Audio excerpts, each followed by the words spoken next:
never nervous, trying to let them understand that I'm amazing with my pistol and even better with my hands. In the booth, I'm a beast, it's like my home away from home. Vocal tones make the track cry and moan the way it moan. I shine hard on that stage, all my shows are selling out. Spotted look, you this shit is what these hoes yelling out. I can't disagree with them, I sound beside myself. But who's the West kept secret beside myself? I'm a Nip Hustle. Big shout out to SPI, Spotter Low. You know I'm in the black box, had to come through, tap in, show love one time. Yeah, y'all make sure y'all subscribe. Stay tuned, all that.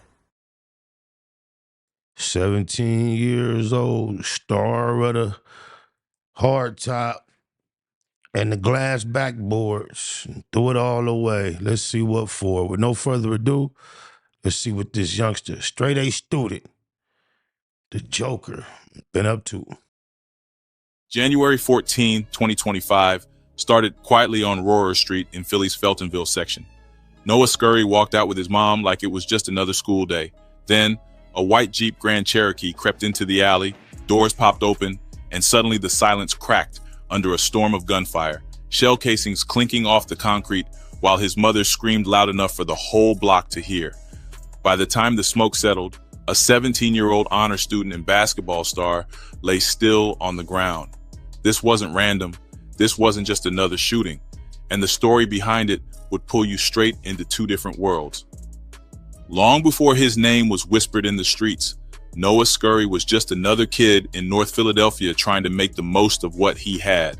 Growing up in Feltonville with his family, walking those same cracked sidewalks that have seen generations come and go, he found his early rhythm in school books and basketball courts instead of corners and back alleys.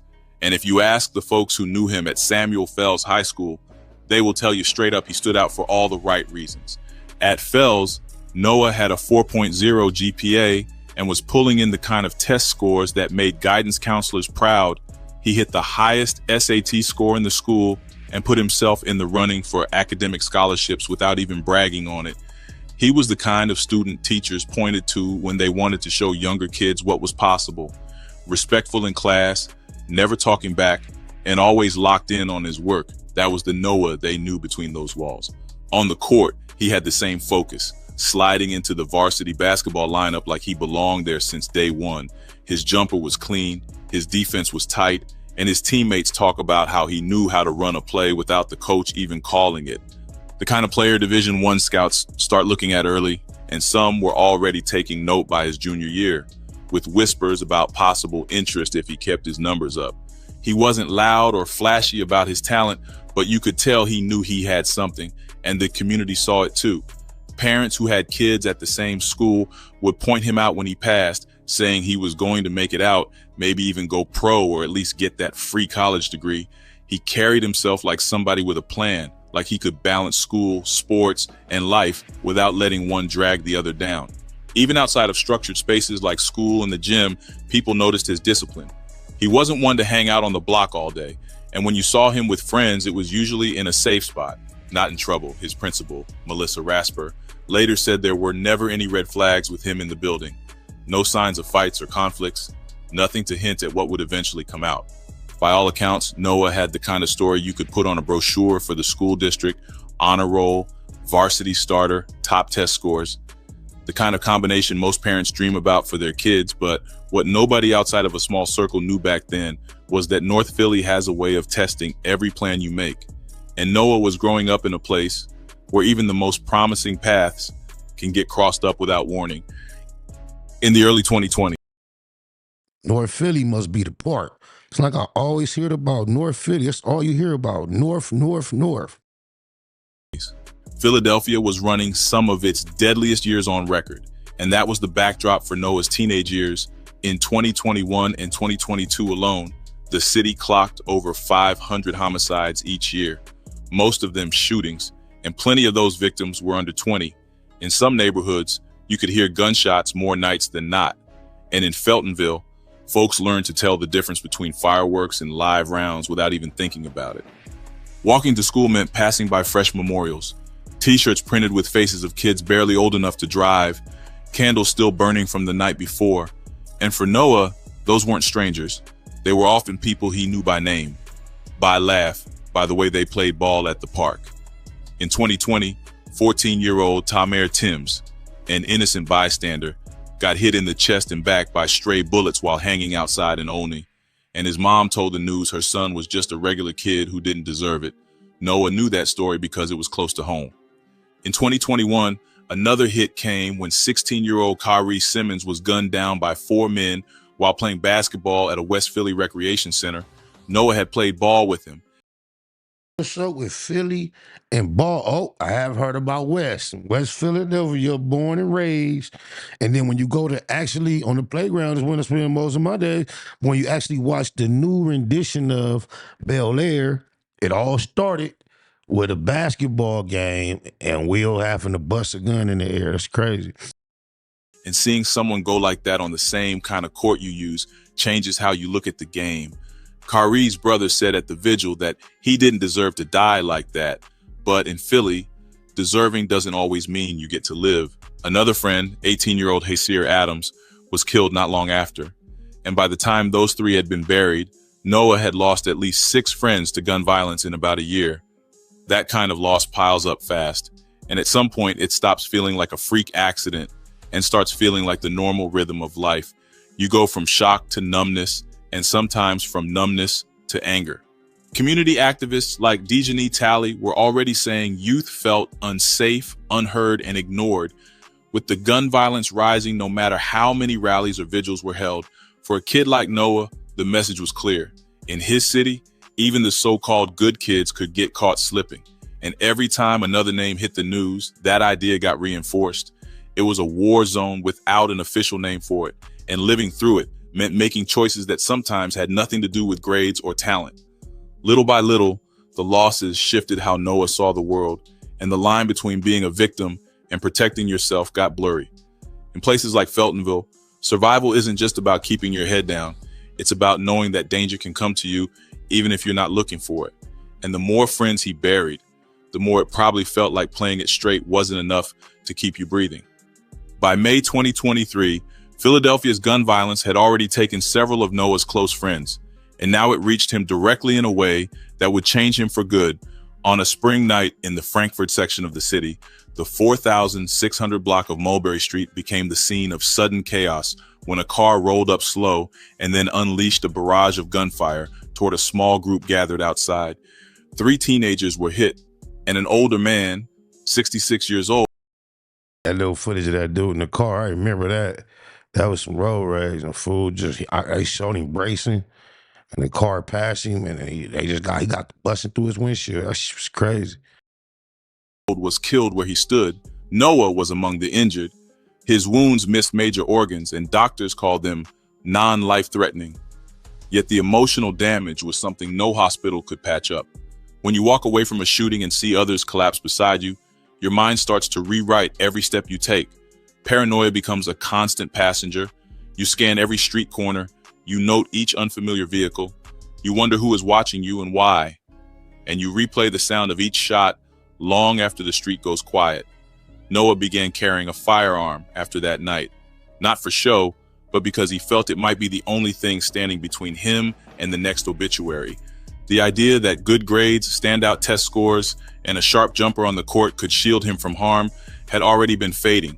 But getting hit himself erased that hope completely. Fear blended with anger, and that anger began feeding a readiness to act first. If trouble came too close again, those around him could see the changes clearly. He stayed out later, moved with more caution and calculation, and carried himself with a guarded edge that had not been there before. The boy they knew was slowly becoming someone new, shaped by a city where survival sometimes meant meeting force with force. In the months after the shooting, Noah began building a new image that would carry weight well beyond Feltonville. Drawing from Heath Ledger's Joker in The Dark Knight, he connected with the character's mix of chaos, fear, and the way unpredictability could be used as power. If people on the streets already saw him as someone not to test, then he figured he might as well step fully into that role and control the narrative himself. He took on the name Joker OTV, with OTV said to stand for On the Villain, and he branded it across his social media presence. His early posts showed generic masks and face coverings, but before long he committed to the wide, eerie grin of the Joker mask. often posing with firearms and surrounded by masked associates, each image and clip crafted to send a clear signal to a certain audience that understood without needing captions. Noah pushed into the drill rap scene with verses thick with coded threats and nods to real events that only insiders could untangle, weaving local slang with specific details, and filming videos in back alleys, shadowy basements, and familiar street corners. The guns always visible, the tone always calculated. These visuals drew eyes from rivals and law enforcement alike, and with each release, his name carried a little more weight. Despite his growing persona, he kept the other half of his life polished, walking into Samuel Fells High School as the polite top-grade student who executed plays on the varsity basketball court and turned in assignments on time. His teachers saw focus and discipline, but in the digital space and in certain neighborhoods, he was becoming a figure with influence and presence. And each week, the distance between those two identities grew wider, setting the stage for what was to come. By late 2023, the tension in North Philadelphia between certain young crews was climbing to levels the city had not seen in years, and at the center of it were two groups with growing reputations. I can remember a time around that age when my mama saw me through a set of eyes and had no idea that I was also viewed through a whole nother set of eyes. But boy, did she learn quite quickly. Oh, my mama. The Pavement Boys and Fast Break. The Pavement Boys were mostly teenagers from neighborhoods stretching across sections of Feltonville and Hunting Park. And while older heads in the area had been involved in street life for decades, this was a younger generation running their own Man, that's some L.A. footage. That ain't no Philly footage. That's some old L.A. footage. I remember that footage with old boy with that red bandana. plays, and their names started circulating in police briefings tied to shootings and armed robberies. Fast Break was their counterpart from another cluster of North Philly blocks, operating with the same mix of loose organization and violent reach. And the two sides were bound by geography, pride, and the kinds of grudges that rarely go away. The bad blood between them did not start with Noah, but by the time his name carried weight, the feud had already been stoked by several killings over the previous 2 years. Police records and local reporting tied both groups to retaliatory shootings that crossed into each other's territories, and those borders were often just a few blocks apart. A small disagreement over something like a stolen dirt bike or an insult in a basketball game could grow into full-on armed confrontations when the crew politics came into play. In this environment, teenage gunmen became more common, a shift fueled by easy access to firearms and the visibility of clout-driven violence online. Instagram lives, Snapchat stories, and YouTube uploads replaced old-school street corner gossip, letting threats and insults travel across the city in seconds. Videos would show masked figures flashing pistols, dropping names of rivals, and posting locations with just enough detail to provoke a response. Same old recipe for destruction. This public stage gave every move higher stakes because each post dared the other side to answer in real life. Noah's role within the Pavement Boys was a subject of street talk long before any official source linked him to crimes. Rumors painted him as a hitter, someone willing to pull the trigger during a mission, and his drill rap persona, Joker OTV, only added to that perception. His lyrics hinted at specific incidents without spelling them out, and listeners who knew the streets could connect certain bars to real events. Every That means he spelled them out. Facts. time a Pavement Boys video dropped with Noah front and center, or every time his handle tagged another member in a provocative post, it added fuel to the fire. Diss tracks became weapons of their own, with both crews recording songs aimed at humiliating the other. On these tracks, names were called, locations were referenced, and losses were mocked, often over beats that quickly went viral in local circles. The taunts were repeated in comments, reshared in stories, and dissected in group chats, giving them a life far beyond the initial upload. In this back and forth, each side was trying to prove dominance, not only in the streets, but also in the court of public opinion. And that meant the risk of violence was never far from the next video or post. On July 20th, 2023, the war between crews intersected with a tragedy that would grab headlines well beyond North Philadelphia. That day, at a mini market in the Olney section, a burst of gunfire left 25-year-old Devin YNG Cheese Spady dead and 2 other people wounded. Surveillance footage from the scene showed the suddenness of the attack. Suspects moving in quickly, shots fired, and the shooters gone before anyone could react. The killing happened in daylight, underscoring how bold these strikes had become. YNG Cheese was not just another name on the casualty list. He was the son of well-known rapper and podcaster Gillie the Kid, and he was building his own career in music. As part of the Mac and Cheese Collective, he had been gaining attention for his work and for collaborations that hinted at a bigger future. His death sent shock through the Philadelphia rap scene and drew immediate attention from major media outlets.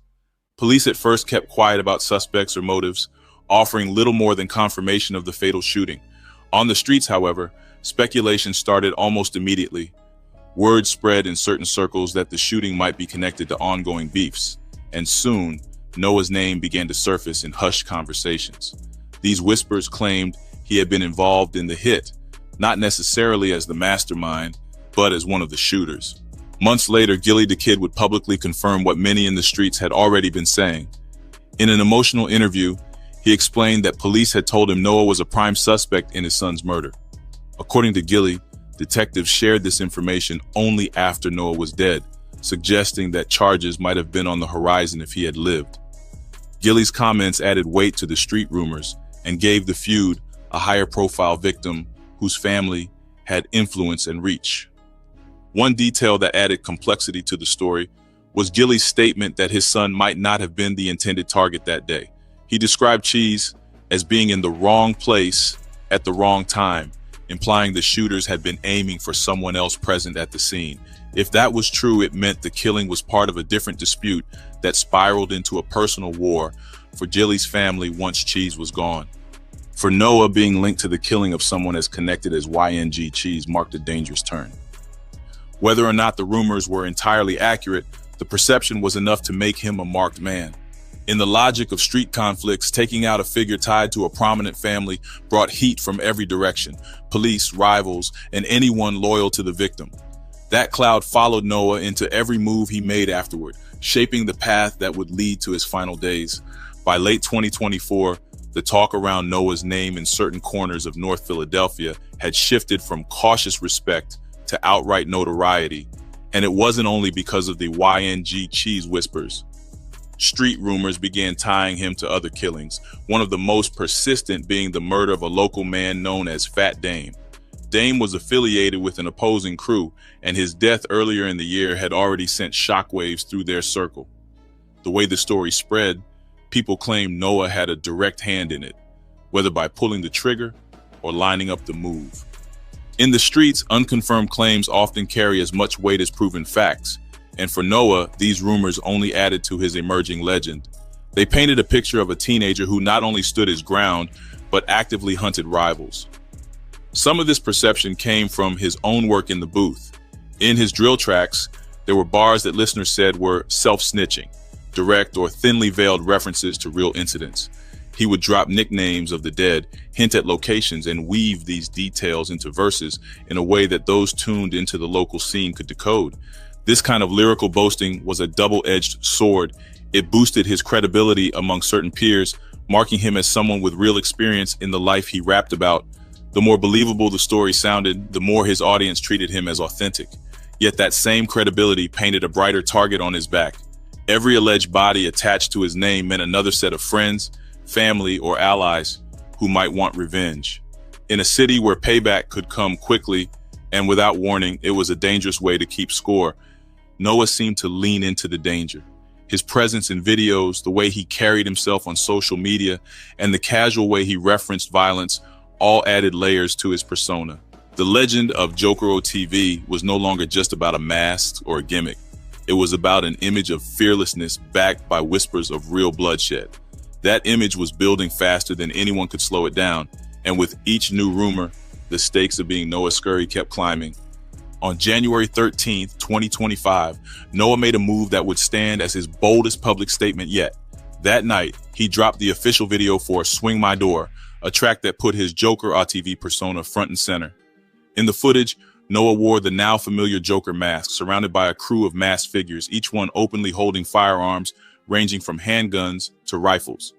The setting was gritty, alleys, dimly lit rooms, and neighborhood backdrops. And every frame was designed to project intimidation. The lyrics pulled no punches. There were clear threats aimed at unnamed rivals, lines that some listeners believed referenced the killing of YNG Cheese, and coded phrases meant for those who could decipher them. To the casual viewer, it might have seemed like another drill video, but for those involved in the ongoing beefs, the message was direct and personal. In just 2 months, Swing My Door racked up over 2.6 million views. The reach was far beyond his immediate circle, spreading through YouTube recommendations, social media shares, and word of mouth. But the growing audience included people Noah likely didn't want watching. Law enforcement had long been tracking the connections between drill videos and real-world violence, warning that provocative visuals and lyrics could provoke immediate retaliation. Street observers knew the same, pointing out that videos like this often acted as open challenges, daring enemies to respond. The timing made the danger even sharper. Dropping such a video in the middle of an active feud was like pouring gasoline on a fire. The firearms on display, the mocking tone, and the willingness to invoke past killings all made Swing My Door a high-risk move. Whether Noah saw it as a way to cement his status, scare off rivals, or simply build his brand, the result was the same. The wrong eyes were locked in on him, and some of them were already planning what would happen next. The morning of January 14, 2025, began like any other school day for Noah Scurry, with the cold air settling over Feltonville and the streets still quiet. He stepped out of the back door of his family's row house on the 5,000 block of Rohrer Street alongside his mother, ready for the short drive to Samuel Fells High School. It was just after 7 a.m., and the alley behind their home was empty. Damn, imagine being that cold of a cat still riding to school with your mama. That's crazy. Yeah, they gonna end up making a movie, a sitcom, not a sitcom, but a series or something about this dude. Facts. Or at least it seemed that way. A white Jeep Grand Cherokee rolled slowly into view, its approach casual enough to not immediately raise alarm, but deliberate in its movements. As it drew closer, the doors flew open and multiple shooters jumped out, each armed and moving with purpose. Without warning, they opened fire, unleashing nearly 20 rounds in seconds. Bullets tore through the cold air, striking Noah repeatedly before he had a chance to react. His mother screamed, the sound carrying over the gunfire as neighbors bolted from their beds at the noise. Witnesses later described the chaos, the muzzle flashes lighting up the narrow space, the echo of shots bouncing off the brick walls, and Noah collapsing to the pavement. His mother rushed toward him, kneeling over his body as the gunmen returned to the Jeep and sped off, leaving behind shell casings and the sharp smell of gunpowder. It was clear to anyone watching that this was no random act, but a planned hit carried out with precision. Within minutes, emergency responders arrived. Noah was rushed to Albert Einstein Medical Center, but the extent of his wounds made survival impossible. He was pronounced dead shortly after arrival. At the scene, detectives recovered nearly 24 shell casings and immediately began canvassing for witnesses and security footage. The description of the getaway vehicle was broadcast citywide. Less than a day later, police located the white Jeep, abandoned just a few blocks from the scene. It had a damaged sunroof and visible bullet holes, suggesting it had been in other shootouts before. The vehicle was towed to an impound lot for forensic processing. Law enforcement sources told local media the shooting had all the hallmarks of a targeted execution. The number of rounds fired, the timing, and the coordination among the shooters left little doubt. News of Noah's killing spread quickly, and social media lit up with reactions. For those who only knew him as the polite, high-achieving student and basketball player, the shock was immediate. Posts poured in from classmates and teachers mourning the loss of a young man they believed was headed for success. But in other corners of the internet, the tone was different. Videos of Joker OTV's music, especially Swing My Door, began circulating alongside claims that the street life had finally caught up with him. Within days, Gillie Da Kid made a public statement that added weight to the speculation. In an interview, he revealed that police had told him Noah was a prime suspect in the murder of his son, YNG Cheese. Gillie's words reframed the narrative. That's deep. That's crazy. He looked like Gillie too. for many.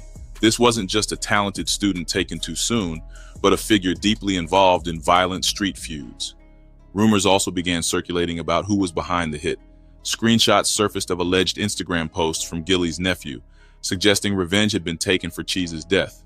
One post reportedly read, "Get your rest, Cheese, that boy gas now," using slang to imply Noah's death was payback. While these claims spread quickly online, they were never confirmed by authorities. Police made no immediate arrests and official statements stuck to the facts of the shooting. On the streets, though, the consensus was clear.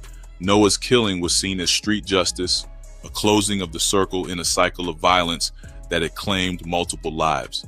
The debate over his legacy, promising student or feared gunman, continued, but in the neighborhoods where the beef had started, few believed this would be the end of the story. In the days following Noah Scurry's death, Samuel Fells High School became a place heavy with confusion. Teachers who had praised his discipline now wrestled with the reality that he had been living a second life far from the classroom's order.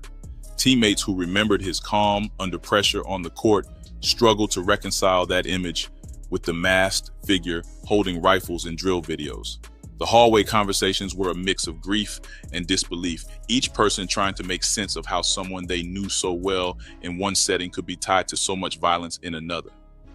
Community voices weighed in, many pointing to the broader cycles of violence that have gripped North Philadelphia for years. Activists spoke about how even the most promising youth are not insulated from the pool of street culture when the environment is saturated with trauma, easy access to guns, and a lack of consistent intervention. The district attorney acknowledged that systemic gaps can leave young people slipping between the cracks, not for lack of talent or ambition, but because the streets often move faster than the institutions trying to help them. Noah's story became a case study in contrast. On paper, he was the kind of student schools hold up as a model: top grades, highest SAT score in the school, varsity athlete with potential for college ball. On the streets and online, he was Joker OTV, rumored hitter, and face of a rising generation of drill rappers whose lyrics blurred art and confession. Both versions existed side by side until they collided in that alley on January 14, 2025. The lesson is hard to ignore. The same skills that make a young man succeed in structured spaces, focus, confidence, quick thinking, can also make him effective in dangerous ones. It's a reminder that talent alone doesn't change the terrain a person has to navigate. In the end, like folks say, the game don't play favorites. If you live by it, you know the rest. In Philadelphia, the line between promise and peril can fade in an instant. And for Noah Scurry, that line was crossed long before the morning his life ended.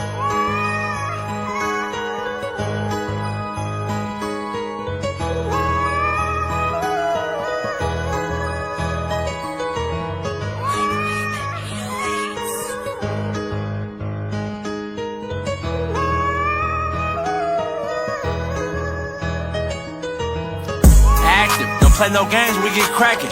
We ball, we be shooting and passing, nigga. We stand tall like what's happening, nigga. We don't never do no lacking, nigga. What's happening, nigga? Active, don't play no games, we get cracking.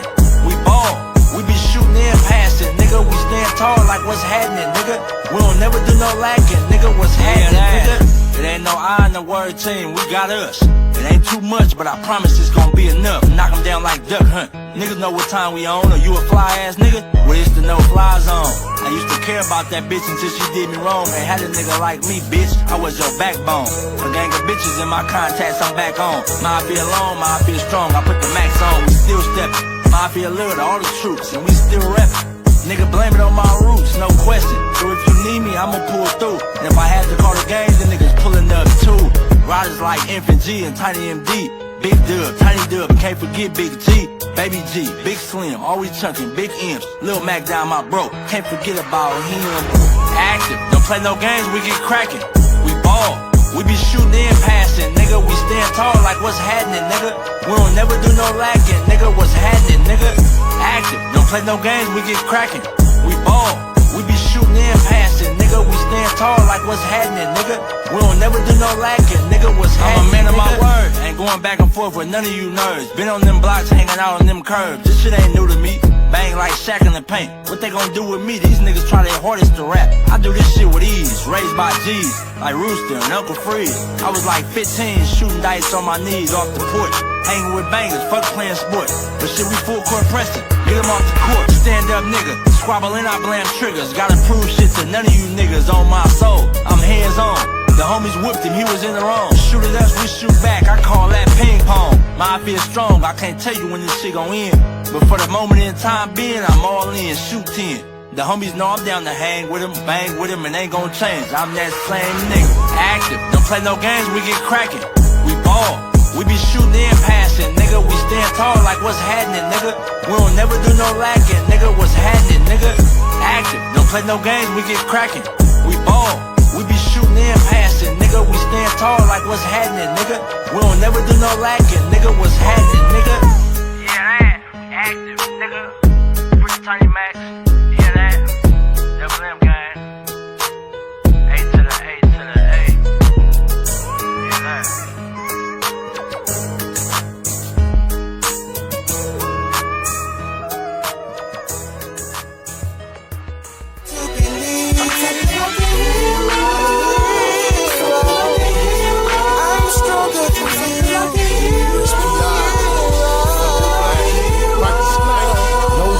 I was trained in the truth. I bang in the booth, drop the top on the coupe and let the rain in the roof.